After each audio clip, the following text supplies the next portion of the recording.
excited for today's podcast because we're going to be talking about some deep topics. Topics about karma, about reincarnation, about death and rebirth, which is something that a lot of people think that they know, or we think that we know what this is. We hear this very trendy things like, karma's a bitch and all this stuff, but what is it really all about? And I'm so excited to introduce you guys to Achyuta, who is a very knowledgeable person. He's actually a monk that's lived in India for 6 years, and he's really dedicated himself to his spiritual practices and his development, and he has also gone very, very deep into the Vedas, and I'm very excited to learn more from him because he is a wealth of knowledge, and he's going to bring a lot of clarity to us, especially about these topics that not a lot of people tell us what this is all about, and it's questions that a lot of people have in their hearts to understand why is it that we're here, and how is it that this world works, and how is it that our relationship with this world and works as well. So, Achyuta, I'm so excited to have you here. Thank you so much for being here. Absolutely. And okay, so tell us, what is karma? Yes, so first of all, I just want to say that everything that I'm sharing right now is nothing from my own mental concoction, and that I am only repeating what I've heard from elevated souls and what I've read in scriptures. So nothing is my own creation. I'm just being like the postman delivering that mail. So first, for those that don't understand what the Vedas are, let's just dive in and dissect what this word Vedanta means. So Vedanta, Veda means knowledge, and Anta means the end of or the conclusion. So Vedanta is the end of all knowledge, the conclusion of all knowledge. So Vedanta is known as a meta-philosophy, which means that all other philosophies are within the Vedanta. So, for example, we have Ayurveda, which is like natural health sciences. We have, sciences about the soul, about the spirit. We have even sciences about military formations and military arts, things like this. So the Vedas, they encompass all knowledge in existence. And today I wanted to discuss with you what is karma, what is reincarnation, and ultimately how do we escape this cycle, which is known as the samsara chakra in Sanskrit. Samsara chakra means the wheel of birth and rebirth. So just really quick, like Vedas are the oldest texts known to men. Yes. And that's why all philosophies are included in it. Right. And that's why it's the conclusion of all knowledge. Right. Yeah, Vedas are actually timeless. Like, they were written down about 5,000 years ago, maybe a little earlier than that. But before that, previously, they had been transmitted only through oral reception. So the spiritual master would speak the Vedas, and then the disciple would hear everything, and because of the nature of that age, they were able to memorize everything. Oh, wow. So 5,000 is just the recorded time of when they were written. Yes. But they've been living on. Yes. The Vedas themselves are eternal. And in actuality, the Vedas are a personality. So they're eternal. It's eternal knowledge. Wow. Beautiful. So, let's first look at what our position is right now. What is this predicament that we are in, where our soul is now encapsulated or entrapped in this material world? This is quite the predicament, because the soul is of a transcendental nature, but we are in this place that is temporary and that is full of suffering and miseries. And to understand this realm, we have to understand what are the three gunas, the Tri Guna, which means what are the three modalities of material energy.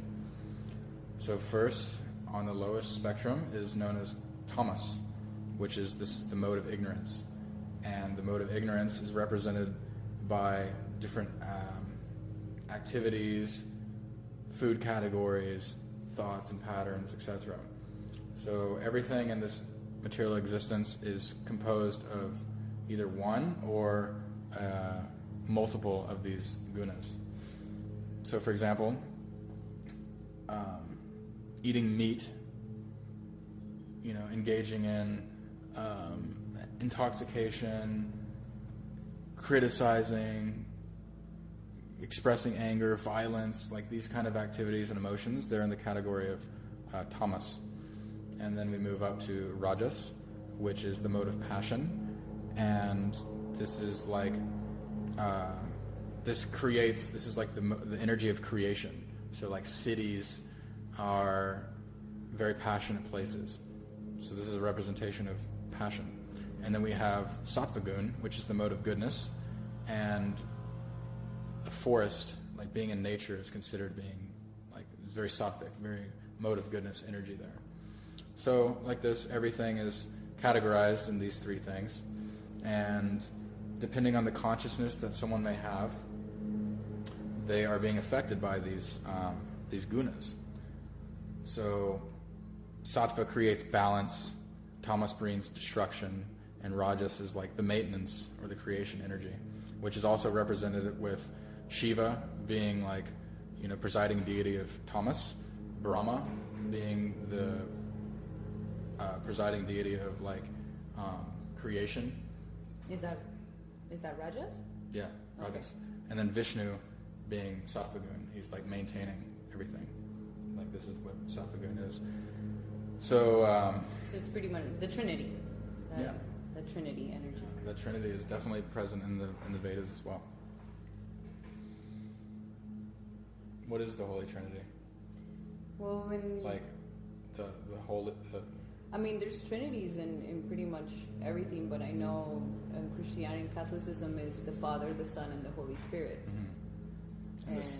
And I guess the Father, I mean, I can't really say that I know it deeply, but I know that the Trinity lies in a lot of things, and even in the symbolism of everything. The triangle is a very important thing. Like the Star of David is two triangles coming together, so it's like the Trinity is involved in a lot of things. Even when I used to take art history, like they used to bring that symbolism of the Trinity always. Mm-hmm. So and also Trinity is like the third dimension. Some people say it's like when the Father, the Mother, and then the Son. So it's like that third dimension when like it goes from first dimension, second dimension, and now it goes into the third dimension. So the Trinity is like in a lot of symbolism.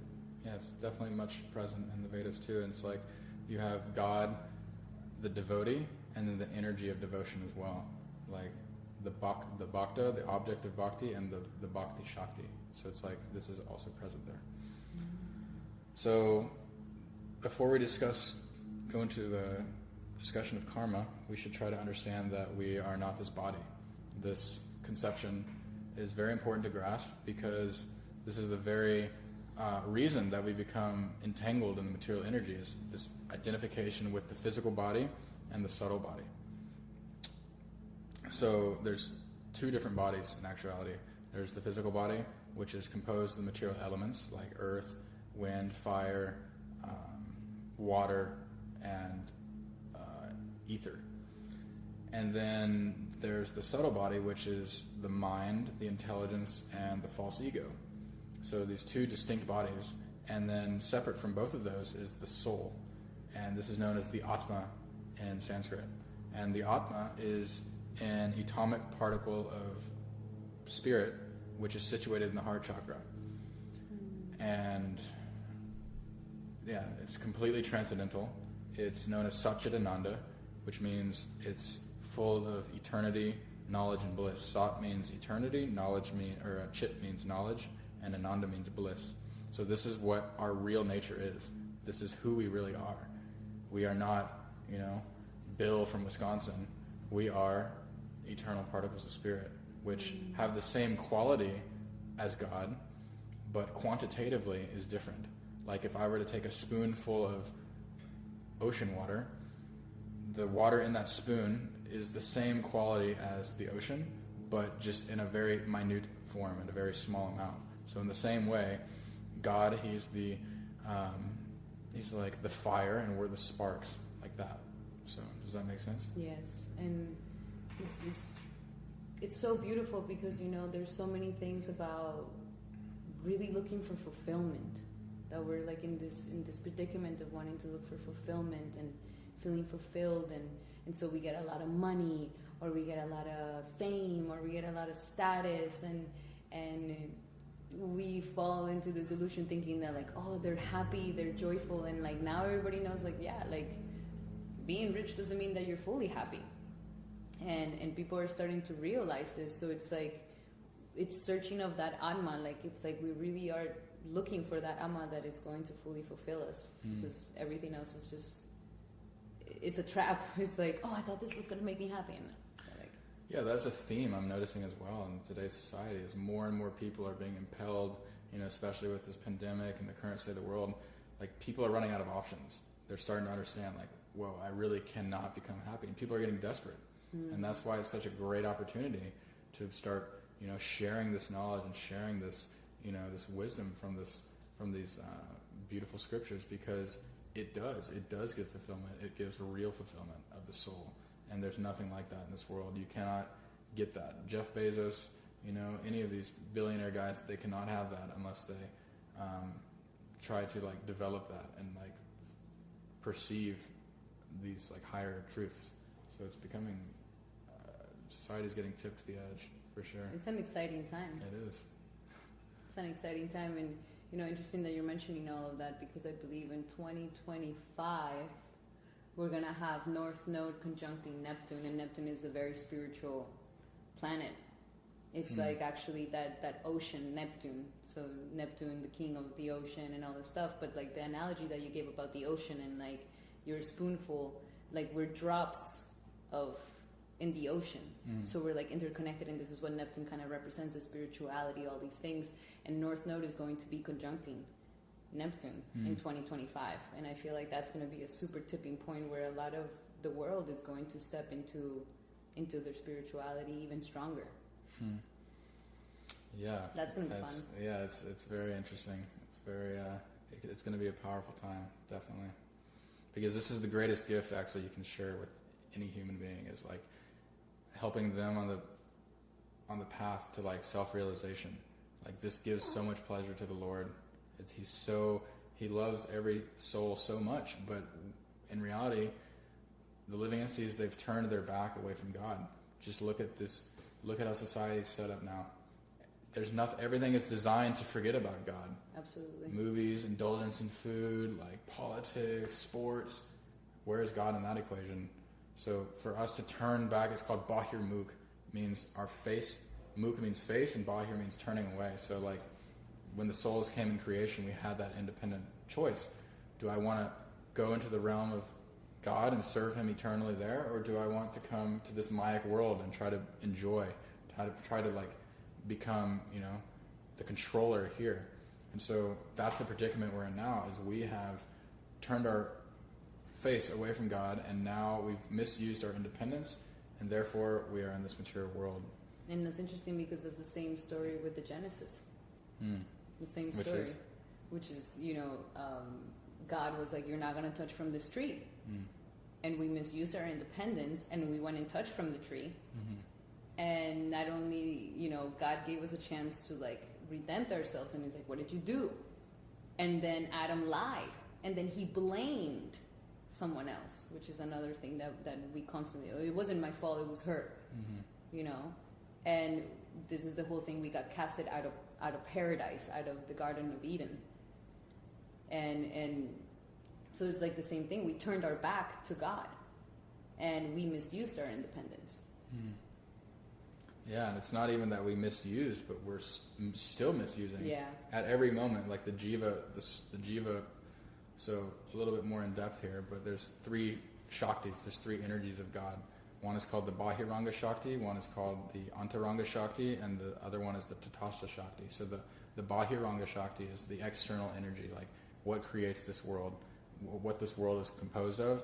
And then the Antaranga Shakti is like his internal potency, like that like divine energy of love that's like present in like those souls that are surrendered to him. They have this Antaranga Shakti inside of them, and there's the Tatastha Shakti, which is like the souls, the jivas, which means like the marginal potency. So we're not necessarily in the spiritual potency or in the material potency. Like we have that choice.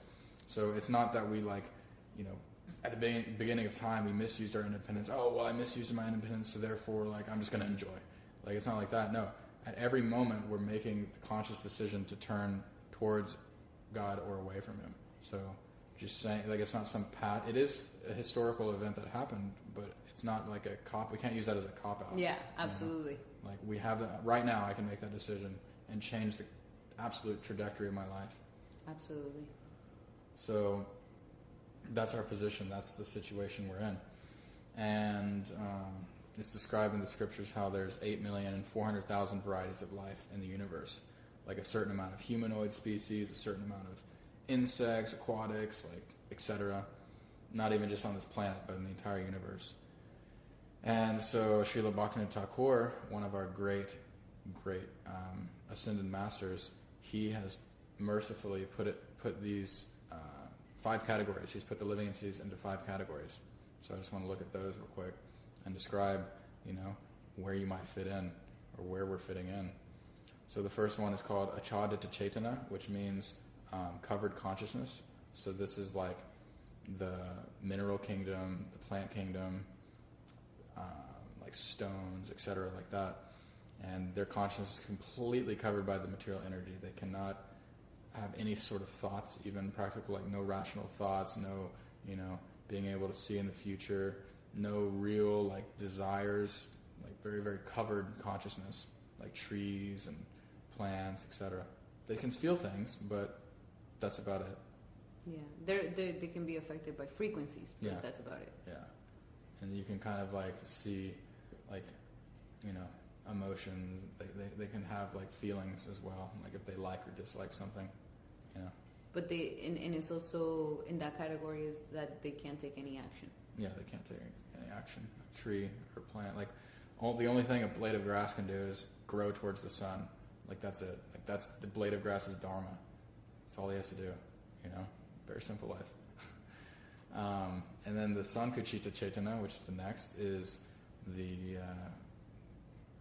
contracted consciousness. So this is like the animal kingdom, going from the single-celled amoebas or organisms to the, you know, worms, the insects, all the way up to the higher species like the cow and the lion, etc. They're considered like the highest before human birth. Like people usually, or souls usually go into like a cow birth or a lion birth or one of like a monkey birth before transitioning into the human kingdom. Yeah.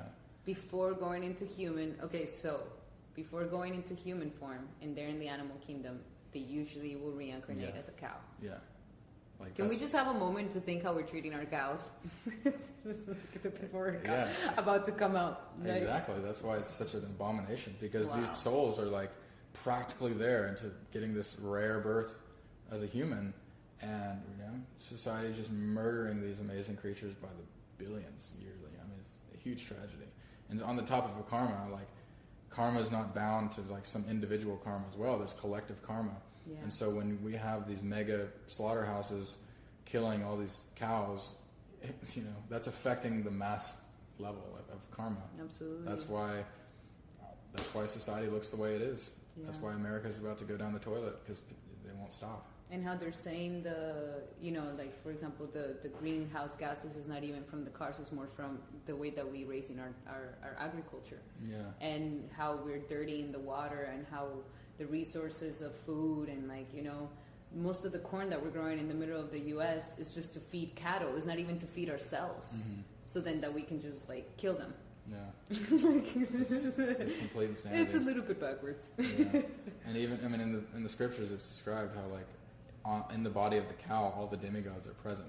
Wow. So like when you're eating a cow, you're literally like, you know, the demigods are the ones who are like arranging this reality that have a relationship with the humans to, you know, there's a demigod for air, there's a demigod for water, like every single mechanic of reality is governed by a demigod. So like when you eat a cow, you're offending all of the demigods that are like directly managing this reality. So it's very displeasing to them, and you'll suffer the consequence. I mean, it's a tragedy for sure. So and that's a tamas. That's tamas. Yeah, that's tamas. Because when you think about it, even practically and logically, like when a cow is being slaughtered, what kind of fear is like present in their mind? Like they're in absolute fear, and so as soon as they die, like that fear remains in their body and like it's transmitted like throughout the body into like the muscle and the meat and everything. So when you take that meat, you're like intaking all of this fear directly. Yeah, and it pollutes the consciousness. And you're just eating death. Yeah, like let's just keep it real. Period. Yeah. We're eating life here. We're eating death. Yeah.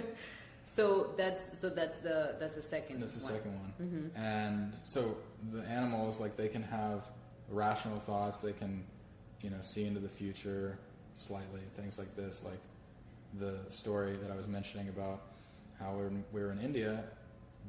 I was in a bus and the Indian driver was just going really, really fast down the road, and I could see ahead that there was like a little baby calf in the middle of the street. Mm-hmm. And then the mother was on the side of the street, and she could perceive that the bus was coming at her calf. So she moved into the middle of the street and pushed the calf out like that. So animals have that kind of conscience, but they don't have the distinction which makes someone human. Like we were discussing how there's 4 things that an animal does. The animal eats, the animal sleeps, the animal mates, and the animal defends their territory. And humans do that as well, but in a more sophisticated way. So what is the distinguishing factor that between animals and humans? This is called dharma. This is morality. This is the ability to contemplate deeply on like the nature of God, the nature of reality. So if we're not doing those things, then we're no better than an animal. Absolutely. Like that is animal life, is just only focusing on those 4 things. And you can see how society is set up now to where it only encourages those sort of things, and it's just digging the hole deeper and deeper and deeper, and it's going to be very hard to crawl out of that. Yeah, that's why it makes it hard for us. And even though we do all these animalistic things, we have our one night stands and we have our indulgent meaty meals and all of these things, at the end of the day, like we're not happy with our bodies, we're not feeling good about ourselves, we're not feeling the true love that we're seeking, and there's a lot of pretendance, especially with social media and stuff. It's like, I just need to put a facade and a good picture, and apparently I have an amazing life. But behind closed doors, we all share as human beings the suffering deep down inside. Yeah. And it's maybe because we're living the life of an animal, but just in a sophisticated way with a nice house. Absolutely. We're fighting about who's going to get the nicer house. Yeah. So, that's the second one. And then the third one is called Mukalita Chaitana, which means budding consciousness. So this is like, now we're moving into the realm of humans. Like this is what most humans are in this category in the world. But this category, the humans, there's really no deep introspection yet. And everyone in this category is like, well, I can't say everyone, but generally, people are looking at reality as like a thing. Like, the universe is just a thing that here I am in this particular position in this thing. But as we move forward to Vikasita Chaitana, this means blossoming consciousness. And now the consciousness has opened enough to where people are starting to understand, reality's not a thing, reality's a person, and I can interact with this person and like developing God consciousness like this. And then the last one is called Purna Vikasita Chaitana, which means fully blossoming consciousness. So this is like the highest stage. This means someone who has realization, who's self-realized and is completely like immersed in this like divine love and these divine ecstatic emotions, that has a thick relationship with the Lord. So these are the categories that Srila Bhaktivinoda Thakur has divided all the living entities into. So that middle one, the fourth one, is the hardest one. Yeah, the fourth one. Because our environment doesn't help at all. But the spirit that lives with the Atma that is within us it will never cease to not go there, even if we have to repeat all the lives, right? Yeah. Like moving from the third one to the fourth one takes way less time than moving from the fourth one to the fifth one. Like, it's much easier to get to that stage. And yeah, that's what we're doing here in spiritual life, is we're trying to open the consciousness, because depending how much our consciousness is contracted or open, then we develop that specific consciousness. So like, it brings the question, like, what activities constrict or open the consciousness? Like we were describing earlier, like eating meat, intoxicating, like illicit sex, these lower emotions, engaging too much in like taking in like media and television, stuff like that. It like constricts the consciousness. But on the opposite spectrum, we have uplifting activities, prayer, meditation, singing hymns, like self-development, like sharing, like these kind of things. It opens the consciousness. And everybody feels good after doing things like that. Exactly. Everybody innately are like, man, that felt good. Being in community, man, that felt good. Like giving back, like, doesn't matter what kind of human you are. It doesn't matter race, gender, or like it doesn't matter. Yeah. It just feels good to be good. Yeah. So as our consciousness becomes more and more open, we become more, like, this is what sadhana is. Sadhana means the daily practice that we're striving to like open our consciousness, like to become fully blossoming. So sadhana means literally daily practice. And it's like, sadhana is not necessarily like something that's generated either. Sadhana means the opening of the heart, and opening it enough because divine love of God, that eternal reality, it's eternally existing there. It's not something that ever diminishes or becomes less or anything like that. So when we open the heart, we're opening our heart to receive that eternal divine energy. It's not that we're like doing sadhana to like generate like a muscle or something like that. Like it's just opening ourselves to receive that perfect transcendental energy. So, and it's a daily thing. It's a daily thing, yeah. It's not something that. And that's why we have the power of habits. We just don't choose the right habits, but habits are there for a reason, so that we can get into the right habits, and then it can develop better things. And habits are everything. Your daily life constitutes your health. Whatever you're eating every single day will eventually show you in your health. How is it going?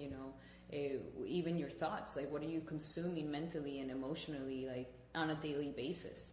And that's pretty much gonna, have your heart open or not have your heart open. Yeah. Like it's a wonderful habit to wake up in the early morning. Wake up in the early morning, and not the first thing you do is jump on the social media or like or whatever, or run to the coffee machine, whatever it may be. It's very nice for the consciousness to wake up early. It's a very important habit. And what's interesting too is that, did you know it takes 22 days for your habits to be imprinted in your DNA? I've heard something like that, yeah. So like, imagine like in 22 days, that's why changing a habit in 22 days, you can do it and it will be imprinted in your DNA. And then from there, like the habit doesn't become like this struggle. Now it's just like an enjoyment that kind of happens because it's now in your DNA. And then we pass that DNA to our offspring. So our daily routines are so crucial, and the being more grateful. Yeah. The fact, like what you were saying, is that we got to be a human in this lifetime. How dope is that? And there's so many like not loving ourselves, not accepting ourselves for who we are. Like we're caught up in this material thing that is like, hey, like that's not what it's all about. Like you're an amazing human, and you have the ability to have this divine personal connection with the greatest source of love in the universe. What a gift. Yeah, beautiful. It is. It's a gift for sure. So yeah, now that we're discussing karma, let's go a little bit more in detail to that. What is karma? Because every living entity in this world must perform some type of action. So karma is like the action and reaction, the cause and effect. So if we're in a physical body, we have to perform some type of action. And there's always going to be an equal reaction, whether it's in this life or the next. So even if we're ignorant of this, that does not negate it. Like, oh, I don't believe in karma, therefore I'm not going to be affected. Like, it doesn't work like that. Like, it's just like if you were to be in a kingdom and say, oh, I don't believe in the law of the land, therefore I'm not going to be affected. It's like, no, like the king is, you're going to get directly like affected. So in the same way, you can't escape this. Yeah, you can't escape. There's nowhere to run. There's nowhere to hide.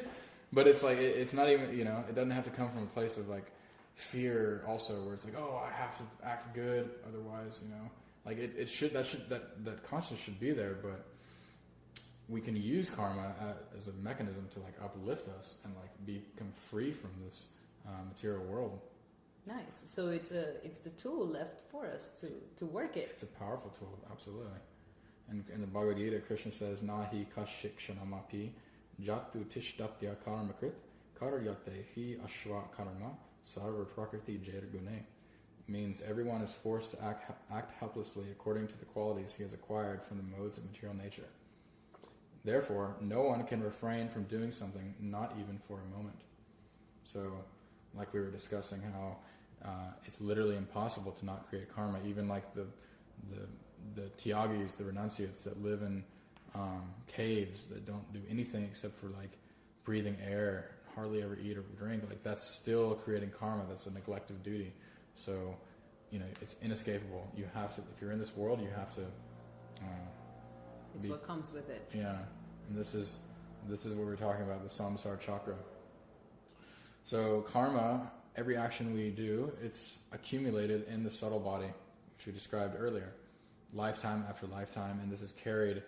The soul carries this subtle body. So like when we die, we'll go into this more later, but our physical body is left here. It just rots, goes in the ground, whatever, gets burned.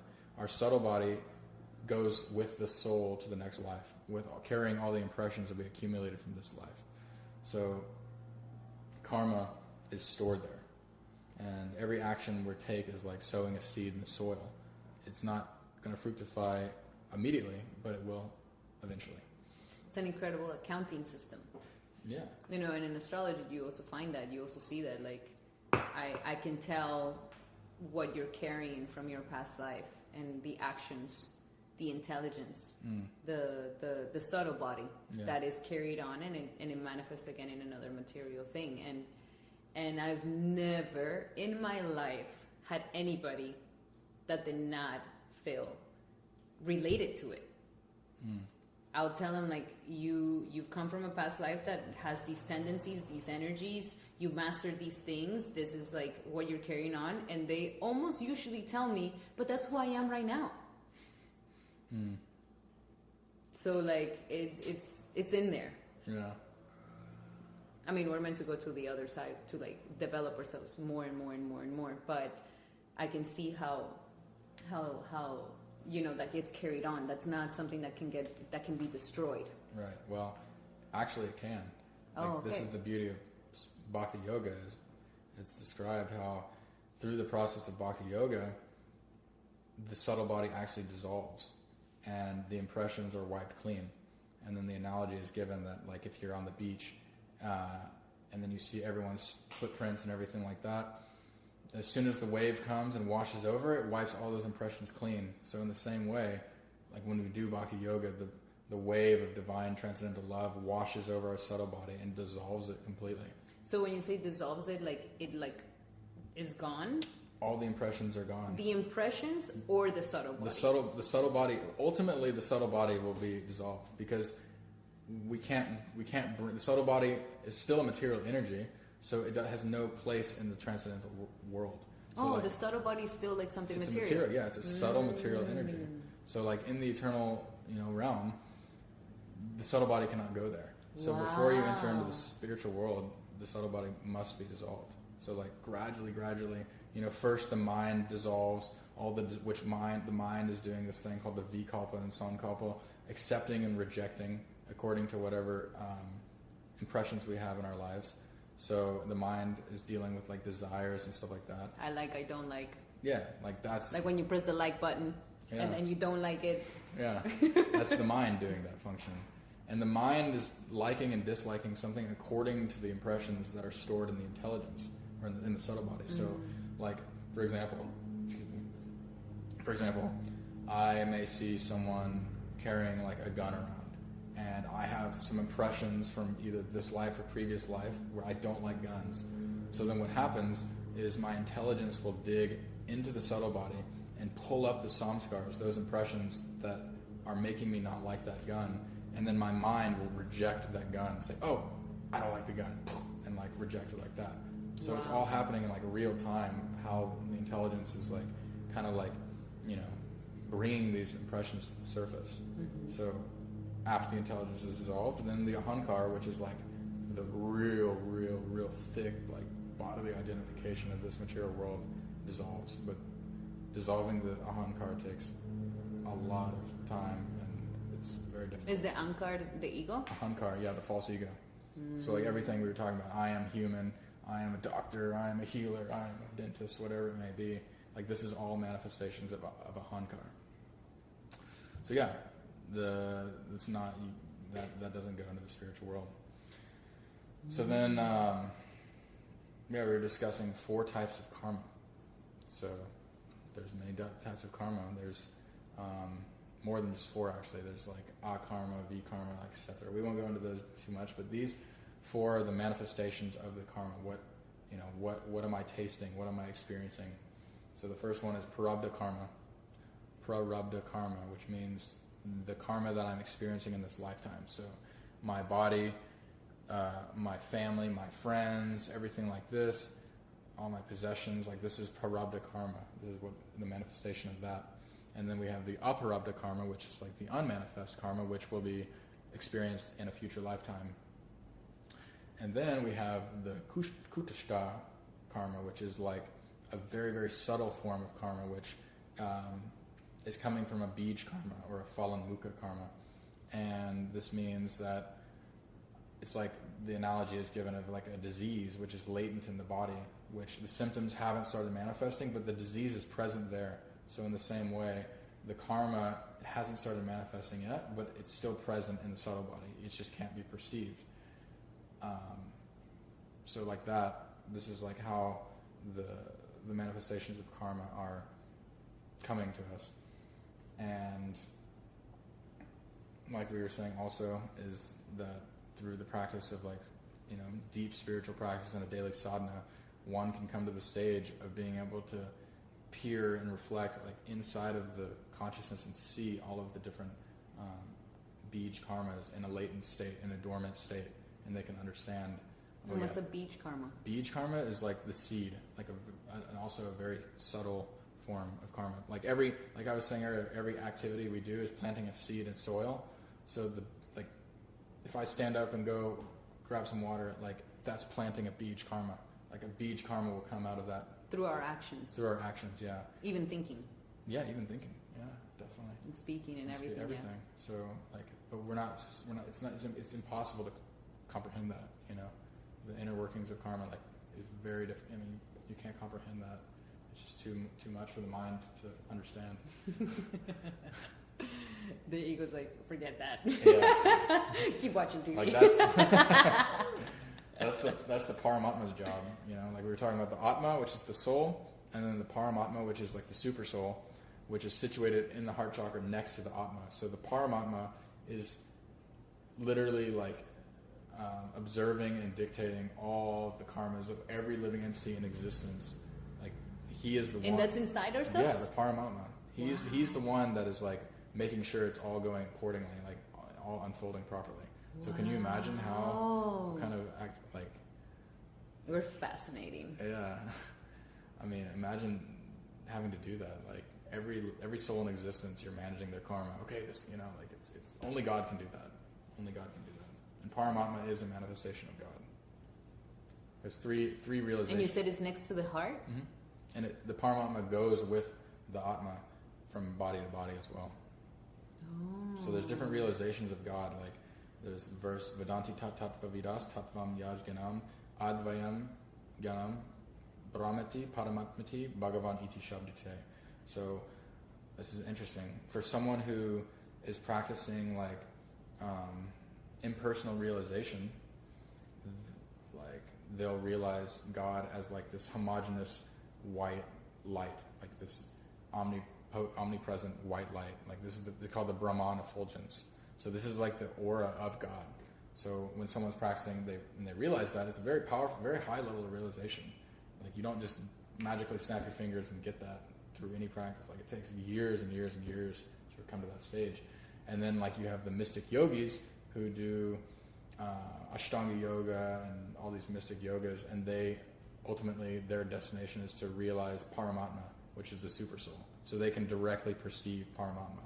And it's even described what he looks like in the scriptures. He's like 6 inches tall, has 4 arms, and he's situated like in the heart chakra. Wow. Like very beautiful form. And then through the process of bhakti yoga, then one will realize Bhagavan, which means like God in his entire splendor. Like Bhagavan is one who's full in opulence, full in strength, full in fame, full in knowledge, and full of renunciation and strength. Full of goodness. Full of goodness. But specifically Bhagavan, that's the definition, is one who's full in all of those 6 qualities. Mm-hmm. Only then that personality is Bhagavan. So like that's the highest realization, is realizing Bhagavan as like a personality. Wow. So yeah, a little sidetrack there. No, that's good. It's important. It is important. I didn't know that about them. It's right next to our hearts, peeps. Mm-hmm. So we're discussing how to get out of this chain of birth and death. How do we come out of this? Because our karma is being distributed fairly and equally to every living entity. And it's interesting too, because in this world we see a lot of people saying, oh, everything is just, so unjust. Like, why do good things happen to bad, or why do bad things happen to good people? This is a very popular question. But in reality, it requires a broadening of consciousness. And if we were able to expand our vision beyond the current circumstance of any individual, and we were able to see their past and future lives, then we would understand that everything is unfolding according to the will of God in a harmonious way. Like if I see a homeless person on the street, and I might feel some sympathy, some compassion for him, but how do I know that he wasn't some murderer in a past life, and that God is distributing this fairly in all circumstances? It's so important for us to learn that acceptance. A lot of people struggle with that energy of acceptance. And then obviously because we can't accept what it is, so we fall into either denial or we fall into this resistance of letting it go, and obviously it doesn't let the energy really flow. Yeah. But yeah, it's so important for us to be in a state of acceptance and not be fighting what is all the time, because it's like fighting your reality, and that's just what it is. They say that the biggest pandemic is that nobody wants to be where they are. They're always wishing to be somebody else or wishing to be somewhere else, and it's almost like saying no to the present moment and how it is. And we go into all these struggles. So that will help us so much to just accept our circumstances and the circumstances of other people, and to not fall into this judgment. Like observing these truths, observing these realities, but without an eye of judgment. Just like you're saying, accepting. Because in reality, this entire world is perfect. God's creation is perfect. But it's just according to the capacity we have to understand that. So, as the living entity begins to inch closer towards liberation, then they will start to inquire, why am I going through this cycle of birth and rebirth? When is it going to be over? What's the purpose of doing this? Why am I here? Who am I? Ideally, these questions should arise after so many births of suffering. If these aren't the questions that are coming up, but rather thinking, oh, how can I enjoy further? How can I exploit this world even further, again and again and again? Like, this is completely the antithesis of spiritual life. This is the opposite of spiritual life. Spiritual life is about recognizing this world as using everything in it as an object of service for the Lord, not coming into this world and saying, oh, how can I exploit for my own enjoyment? Like, this is a very... and it's already been proven time and time again that it's just not going to fully fulfill you. Mm-mm. It's like, for a moment you may be feeling good, but then afterwards you feel the karma of those actions, and then it doesn't feel good. No. Just digging the hole deeper and deeper. Digging your grave deeper and deeper. Yeah. So, we can free ourselves from the influence of these gunas that we talked about earlier by becoming fixed in spiritual consciousness. And by practicing different activities, we rise up to the sattva gun, like waking up early, meditating, chanting, prayer, eating properly, fasting on holy days, going on pilgrimages, reading the sacred texts, and gradually this will rise us up to the sattva gun platform. But to move on forward, we have to actually detach ourselves even from the sattva gun, and we have to move into the realm of Shuddha Sattva. This means the realm of pure goodness. And this is not a guna, it's not a material energy. This is the transcendental energy of God, Shuddha Sattva, Vishesh Atma, Prema Surya Samubhak. It means that prema is eternally existing, and one particle of that prema descends into the heart and completely melts the heart with bhav. Only one ray of the eternal sun of prema is called bhav. So when we open ourselves up to that, that's Shuddha Sattva. This is the transcendental platform. And we have to detach ourselves. Yeah, even from the mode of goodness. So even from doing things that seem very, very positive and good, we still have to even going to the forest and you're completely immersed in sattva gun there, but you're not in transcendental reality. There's a distinction. Sattva gun is not transcendental reality. So that's what this practice of bhakti yoga is. It's completely non-material. It's it can't be perceived by the mind. So when one has this ray, this Shuddha Sattva come into the heart, then the soul will, this process of transmigrating from body to body according to the influence of the gunas will stop. And then the Bhakti Shakti will take over, and the Lord will directly arrange different births in the future. So it's not So do you die at that moment? No. No, you're... when the ray happens? Well, in one sense, you're at that level, it's a very high level. Even bhav. At bhav, you're not you have no anarthas anymore. You're completely, your heart is completely pure and clean. But you still might have to take a couple of births. And it's very interesting too, because it's the births you take will only be to advance more and more. So say I do really good in this lifetime and I practice really intensely, then God will arrange for me to take another birth in a family of very elevated saints, and throughout my very, very young childhood, I will have really powerful spiritual impressions, association with elevated saints, and the entire atmosphere will be curated for my upliftment to the next level. So after a certain point... But at that moment you can also, God forbid, mess up? There's a slight possibility. Okay. I mean, at the stage of bhav, it's very unlikely. Okay. But the different stages of bhakti, shraddha, there's a lot of them. And bhav is the second to last one, and the last one being prem. So most people are not even on the third stage. Bhajana Kriya is a very high level stage. It means you have fixed faith, and your anarthas are starting to... Anartha means unwanted desires. So lust, anger, greed, pratishta in particular, these are called anarthas, and they're situated, lodged in the heart, and they prevent us from progressing spiritually. So even bhajana kriya, you're just starting to get rid of the anarthas, and then ruchi, asakti, all these different stages, up and up and up, until bhav and prem.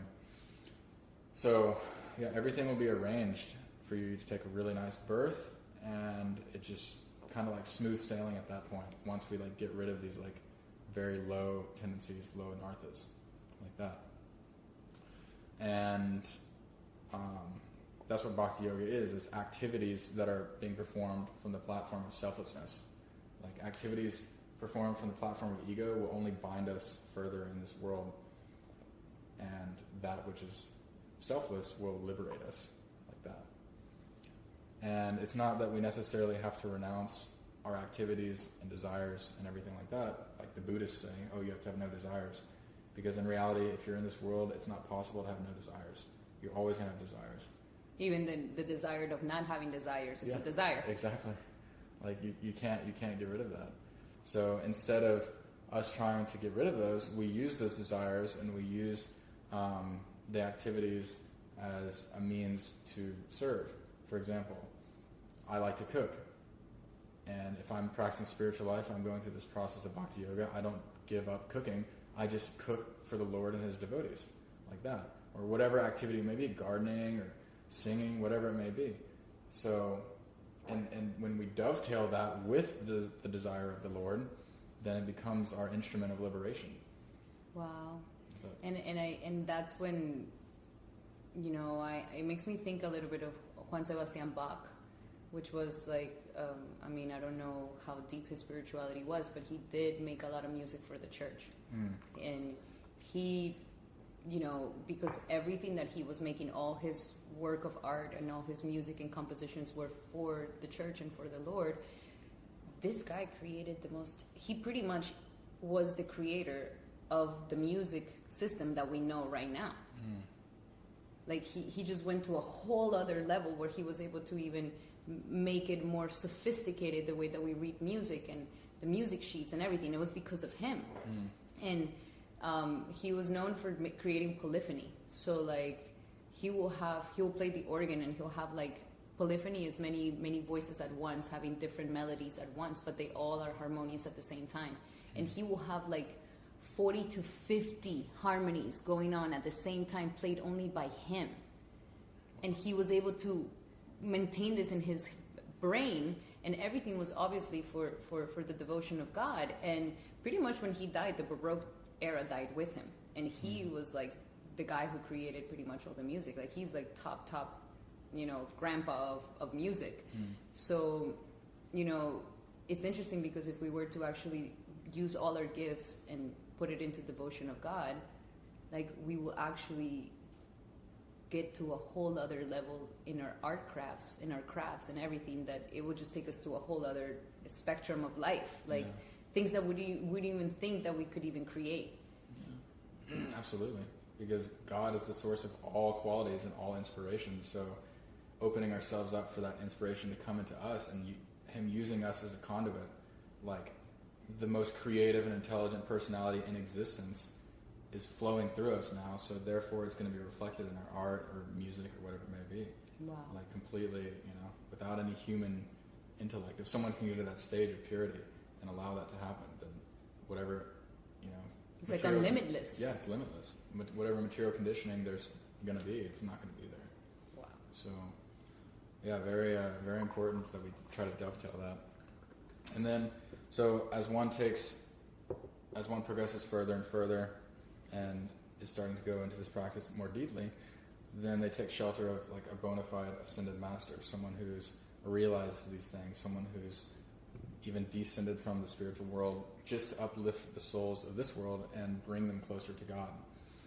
And as someone is in shelter of one of these personalities and doing all the different practices of spiritual life, then gradually they'll begin to realize their eternal form.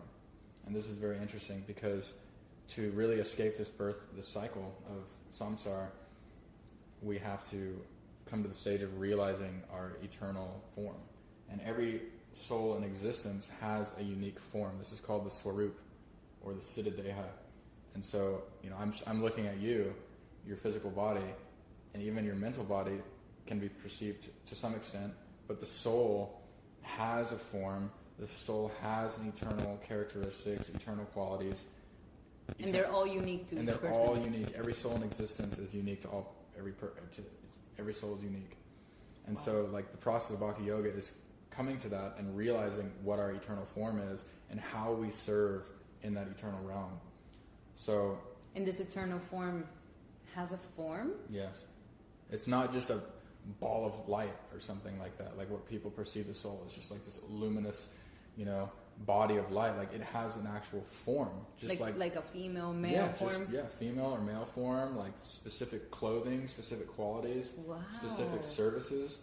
Like this is all described in scriptures, and so it's way more beautiful than just like this atomic particle of consciousness. Like it's actually, it's beyond our understanding. But this is called the Siddha Deha, and when someone realizes their Siddha Deha, they're directly serving in that realm. Like they may even be physically in this world, but when they go into their meditation, they're in their Siddha Deha, in the spiritual world, serving simultaneously as living here in this planet. Like wow. This is what the Ascended Masters are doing. They never for 1 second leave their service of God in the spiritual world. This is the multidimensional human being thing that we're talking about. This is completely multidimensional, like completely fifth dimensional consciousness where this is like realized. And they get to see it? Like you get to actually see, like if it was in a mirror, you get to see what it looks like? Yeah. And so then there's 5 different categories. They're called rasas, which means that staibhavs, like a very specific relationship, that every soul fits into these categories. So like there's like souls that are in shanta ras, which means like passive adoration. Like they just view God and they give him prayers from afar and they worship him with beautiful hymns, and like that's their satisfaction. Like that's the highest level of excitement for them. And then there's dasya ras, which means like servitude. So like souls in certain chambers of like transcendental reality are like they're all fundamentally servants. Like they're not like friends or anything like that yet. Like they're just focused on serving and pleasing the Lord with like lots of opulence. So then the next one is called Sakya Ras, which is like friendship mellow. So then these souls feel that they are like friends with God. They feel like they're equals with him. So an example of this is like Krishna and his cowherd boyfriends. They're playing around in Vrindavan, wrestling, climbing trees together, and the boys are never thinking that Krishna is God. They're just thinking, oh, he's the most magnificent friend in existence. Like he's my everything, Like these, it's a very like joyous and happy staibhav, like that. And then the next one is called Vatsalya, which is like the parental mellow. So some souls have this relationship with the God where they view him as their son, like that, or even that's interesting. Yeah, like Mother Yashoda and Nanda Baba, like, and they're all their different souls that are serving aside with them. They just view Krishna as their little baby boy, and that's it. They have no conception that he's God, and this is like giving them full satisfaction. And then the next one is called Madhurya Ras, where Krishna is like a conjugal lover, and this is like the highest platform. Like this is the highest expression of like love is between like this mellow and the Madhurya Bhav. And our true, like our Atma, like our true souls, it's defined in these categories. Yeah, every soul in existence has one of these types of relationships with the Lord.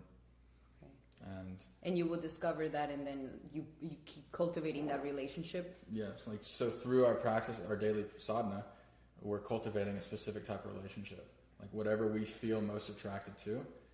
Like, so we get to choose. No. Well, that's a whole other topic. That's a little too complex. But it's eternally fixed. Okay. Like it can't be changed, even by a different association. So like when the soul comes into existence, it's fixed like that. Very esoteric. So as you do your practices, you start discovering the real relationship that truly fulfills you the most with God, and then you're cultivating that and that even more. Right. But you said there's levels. There's like it's a hierarchy. Yeah. Well, it is a hierarchy because the types of emotions that are expressed in each ras, like there's gradations to it. But like for someone who's in dasya ras, they will feel like there's no lacking. They won't look at someone in like Vatsalya Ras and be like, oh, I wish I was in that Ras. Oh, okay. Like they will feel like this is the highest possible thing for me, and like they'll feel completely fulfilled and satisfied in that. So it's not like any sort of like, competition of who can go higher or anything like that. Okay. Yeah. So after this kind of stage, the journey of being born and dying and being reborn is practically over. Like there's a very, very high platform. And like we said earlier, these different activities, like specifically chanting and remembering and glorifying and reading and all this, like this is what brings the soul onto that platform while under the guidance of like a pure spiritual master. And this Maha Mantra, the Hare Krishna Maha Mantra, Maha Mantra means the topmost mantra. So all mantras in existence are like within this mantra. And it's like a direct link to Lord. It's like picking up the phone directly and calling God. Be like, hey, like his digits. Yeah, that's his digits right there. So that's the kind of connection this mantra brings. And even just one ray of this Maha Mantra destroys all bodily conception of life. Like, just a glimmer of this is how great the Maha Mantra is the full thing, the full experience of the Maha Mantra will completely melt the heart and completely bring that person into like a higher transcendental reality. But even just the first ray of that will begin to like destroy the bodily conception of life. It's very powerful. Just a glimpse. This name is all attractive. Do you know one of the most beautiful words in the English language? The definition is impelling beauty that inspires devotion. This is charisma. Charisma. And what sounds like charisma? It sounds like Krishna. Krishna is that personality who inspires devotion, impelling beauty. His beauty inspires devotion. You see him and feel these waves of devotion overtake you. Like this is a very remarkable experience, and just dissecting that word, how that's come into the English language is fascinating. Yeah, everybody wants to be charismatic. Yeah, it's like one of the greatest qualities. And who's full of charisma? Krishna. So, yeah, I think we're nearing the end, but this process is a beautiful journey, and it takes time. It's not something that happens overnight, but eventually, gradually, even after a couple lifetimes, even the individual will begin to remember and practice very seriously. And also this conception of sukriti, which means like spiritual piety, or like spiritual merit, spiritual bank account, if you will. Every act of devotion we do, we get sukriti in our bank balance. We deposit. Yeah. So like if I worship Tulsi, the plant Tulsi, or like sing kirtan or eat some prasadam or whatever it may be, I'm accumulating sukriti in my heart. And then it carries with lifetime over lifetime. And then when the sukriti hits a certain level, then you come face to face with your spiritual master. And the relationship between the disciple and the guru is eternal. It's not that you have one guru in this life and then another guru in the next. This relationship carries over. Like that. Yeah. It's an eternal relationship. I love how the simple things, because sometimes we try to simplify our life, but we actually just complicate it even more. Or we go into these very complex things because we want to reach statuses, or we want to reach this so-called happiness. And it's like just the basics of like simplicity, like reading, chanting, singing, like that you do everything with love and devotion, and like just getting back to those basic simple things that sometimes people take for granted, or we just overlook it. And it's like, no, we're like addicted to making things more complex and more complicated, but yet we seek simplicity, and that things are easy. But then it's like the paradox. It doesn't get easy. It doesn't get more simple. So it's like getting back to like the normal activities that are just simple, and like it will liberate you. It will get you back there. Yeah. So Srila Prabhupada said, simple living, high thinking. That's it. Just very simple life, very stress-free. I remember just in India having no problems, just completely, there is no problem. The only problem in this world, one of our spiritual masters said, is that we don't have bhakti. This is the only real problem, is that we haven't yet reached that platform of like pure spiritual love for God. That's it. That's the root. If that one thing can be there, then there is nothing to worry about. Everything becomes blissful. Everything becomes like going like clockwork. Don't even have to think where my next meal is going to come from. Don't have to think where the money is going to come from, where anything's going to come from. The Lord is just providing freely. Like these material things, people also love to pray for material things. Oh God, give me this, making demands from God. And He'll give those things because those things in reality are worth nothing. Yeah. But what He doesn't give is bhakti, devotion. This is very, very rare for Him to give. And someone that even is practicing spiritual life for a long time and then begins to ask, through their prayers for material things, God, He'll be like, oh, okay, you take that. Yeah, He gives you everything you want. Yeah, it's if you want a nice big house, be a millionaire, okay, that's easy. For Him is like snap of a finger, whatever. Really nothing. But you want Hari Bhakti, you want Bhakti in your heart, you got to work for that. Mm-hmm. This is one of the only experiences that most individual souls in this reality has not experienced. We've all experienced everything this entire universe has offered us. Visiting the most beautiful nature, heavenly realms, like we think the world here is beautiful. Imagine the kind of beauty that's in the heavenly realms. It's beyond any comprehension. It's, in a higher dimension. So that's it. We, in this practice, we're not after those things. We've already experienced that. We've already tasted that. It's like, it's like a bull being dragged by the master through the nose. They put that bull ring and just, we're being dragged here and there in this universe according to our desires over and over and over again. Yeah. So. And it's like where we focus our values, like the things that we really value in our life, Everybody at the end says like, oh, I want to be happy. Isn't that the purpose? Like we want to be happy and content. But we're so easily amused by illusions, and we fall into illusions so blindly. And then once reality hits, then we feel the suffering, we feel the disappointment, we feel the disillusion, and this is like in all aspects of life, from love to your career to all these things.